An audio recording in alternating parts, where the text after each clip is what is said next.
Hi, students. Today I want to go over a couple things with you. One, I want to remind you of your notebook check. Number one, look fors.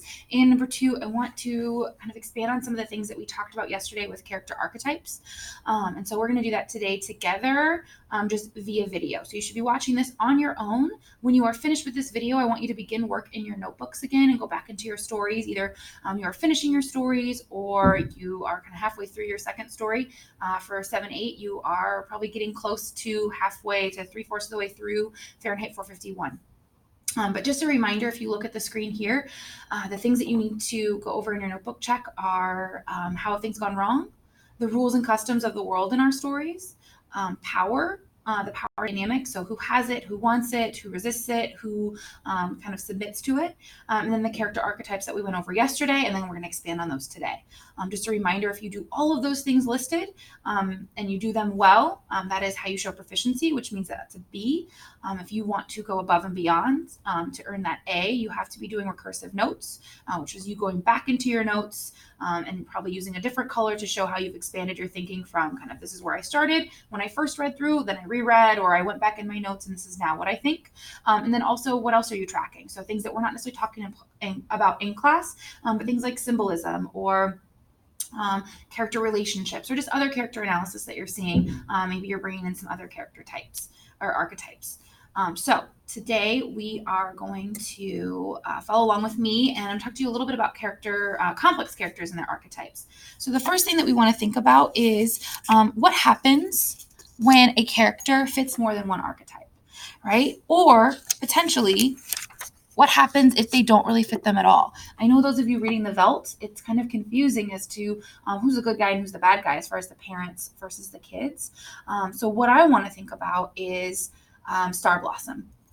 And so I was giving her a lot of thought. I guess I call Star Blossom, remember Top Girl's pony, a girl, she might be a male. But anyways, the pony, Star Blossom, I was thinking about that character a lot yesterday and how we said that she was a sidekick, but really to me, there are so many cruel things that Star Blossom does. So to me, Star Blossom is a villain.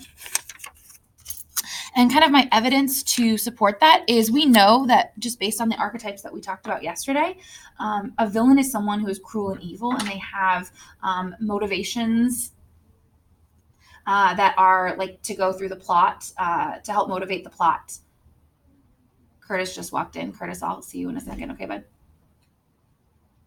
And anyways, so the villain is someone who is cruel and has kind of like negative motivations that are trying to bring down our hero or our main characters, or kind of our unlikely heroes, whoever they may be. One thing, though, that also defines a hero that we didn't really talk about yesterday is that they have power or they're seeking power. And so I started to ask myself, Star Blossom is cruel because she nudges the knife towards Barbara, right? She's someone who kind of like, she kills Sunny, right? She's a part of that. But what power does she actually have? So if we're thinking about Sunny, she might kind of be in charge of the ponies, but who's in charge of her, right? And so that made me start to think, well, maybe she's not only a villain, but she's also a sidekick, right? She is she's Top Girl's companion. And then I started to think, okay, if she is the sidekick to a villain, what's the backstory there, right? Because Top Girl is the one who holds the power, right? She reigns over all the girls and all the ponies. But that means at one point, right, if we think back to Sunny in the beginning of the story, Sunny could talk and fly and she had her horn. At one point, Star Blossom had all of those things as well.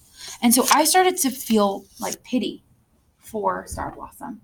And I felt bad for her because I thought she used to be that happy-go-lucky girl, like pony, right, who could fly and who had her horn and who could talk. And then remember, there's that poignant moment in the story where she kind of lifts back her mane and lifts up her neck, and you can see that she has that little smiley face where her owner, the person that she respects and loves, took her voice from her, right? And so she's suffered too. And so what I want you to remember today when you go back out into your stories is that our characters are complex. And so try that thinking out. And so how do your characters either not fit or maybe fit multiple things, and then provide that evidence and expand on your thinking there, Now, what if a character doesn't fit one of our archetypes, right? If we think back to our GIM kit yesterday, there are things like star-crossed lovers. There are victims, right? So there are lots of different archetypes that we didn't talk about that you could go out and you could give a search on Google and say, what are common archetypes in literature, right? That's something that you might want to spend some time doing today and look at those attributes. So what I want you to do today is think about what we just talked about in this video, but then also use your curiosity and look up some other archetypes that you might not be familiar with that may help you identify the character motivations that you're seeing. So expectations for workshop are as normal, right? You should be back in your seats and you should be working in your stories and in your notebooks. Your first notebook check is tomorrow. And I know that you guys will do a wonderful job while I'm gone. So if you have any questions, please ask our substitute. You can also check in with Mr. Dickinson or Ms. Tresick, or you can reach me via email as well. So I hope you guys have a wonderful time, and I will see you on Monday when I get back.